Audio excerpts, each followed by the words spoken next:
안녕하십니까. 우리 아이들의 대한민국을 염려하는 우아한TV의 박수영입니다. 최근에 제가 지하철역에서 보니까 노란색의 조끼에 시각장애인 도우미라고 쓰여져 있는 조끼를 입은 두 분의 어르신을 보았습니다. 아마 공공근로에 가까운 일자리라고 생각이 듭니다만은 두 분이 핸드폰을 보고 앉아 계시는 겁니다. 왜냐하면 시각장애인이 그렇게 많이 지하철역을 찾지를 않기 때문에 휴식을 취하고 계셨던 것이 아닌가 생각을 합니다. 지하철역에 시각장애인 도우미가 역마다 두 분이나 필요할 것인지 한번 생각을 해봐야 됩니다. 제가 지하철을 타고 많이 다니기 때문에 시각장애인 분들을 많이 보았습니다. 시각장애인용 지팡이를 짚으면서 혼자 지하철을 타실 수 있도록 이 점자 블록이라고 하는 보도블록이 설치가 되어 있습니다. 그래서 웬만하면 지하철을 타는 데는 큰 지장이 없도록 되어 있고 역무원과 승객들도 얼마든지 도와드릴 수 있는 준비가 되어 있는 상황이라고 생각합니다. 그럼에도 불구하고 지하철역에 시각장애인 도우미라고 해서 두 분의 어르신을 배치를 한 것은 결국은 일자리 문제가 매우 심각하고 실업률이 높아지니까 이 실업률 높아지는 걸 막기 위해서 공공근로를 활용한 것이 아니냐. 그래서 짧은 시간 근무를 하지만 취업으로 카운트 될 수 있는 정도의 일만 하고 돈은 상당히 적게 받지만 전체적으로 보면 실업률은 떨어져 있는 이런 상황을 만들고자 하는 정부의 통계 왜곡 또는 눈가림 통계가 아닌가 이런 생각을 하게 되었습니다. 최근에 또 제가 경로당에를 간 적이 있습니다. 1층에는 할머니들 그러니까 여성 어르신들이 계시고 2층에는 할아버지들 남성 어르신들이 계신 경로당이었습니다.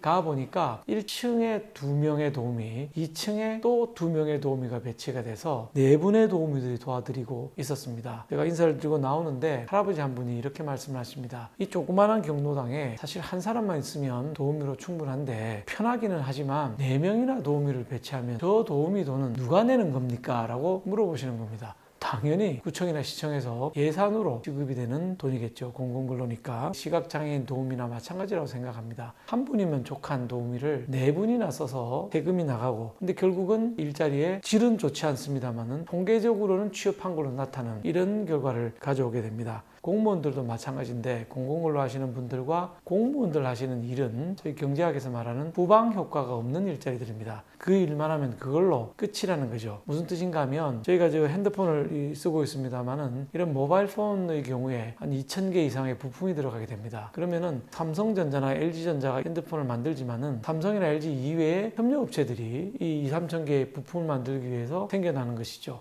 즉 하나의 제품이 그걸 만들기 위해서 또 다른 일자리를 만들어내는데 이걸 우리가 후방 효과라고 얘기를 합니다. 자동차가 더 적확할 수 있겠습니다.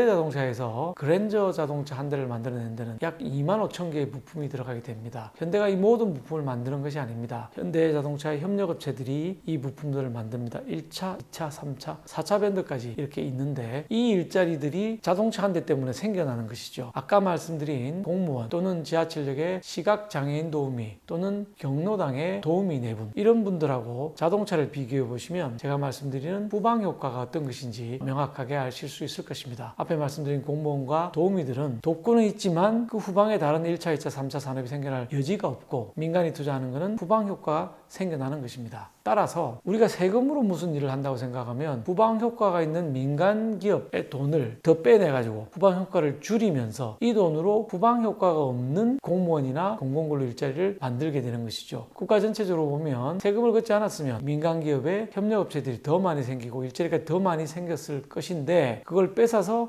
없는 일자리를 만드는 것이기 때문에 플러스 마이너스를 하면 결국 사회 전체적으로는 한다는 마이너스의 일자리 효과를 가져오게 됩니다. 따라서 정부나 공공기관, 공공일자리라고 하는 것은 항상 최소한을 유지해야 됩니다. 그래야 사회 전체적으로 플러스가 되는 것이죠. 아예 없으면 일자리는 많이 늘어날지 모르지만 치안이나 소방이나 복지와 같은 국가가 해야 되는 기본적인 역할을 못하기 때문에 결국은 사회 혼란으로 일자리가 줄어들게 됩니다. 흔히 어딘지를 봐서 국가는 최소한으로 존재하고 기업은 최대한으로 존재할 수 있도록 만들어줘야 되는 것이 현대 국가의 역할입니다. 그런데 지금 우리나라는 어떠합니까? 필요하지도 않은 일자리를 세금을 걷어서 만들어서 통계는 분식을 하고 실질적인 가계에 도움은 되지 않고 사회 전체적으로는 마이너스 씀으로 가는 정책을 계속 펴고 있는 것입니다.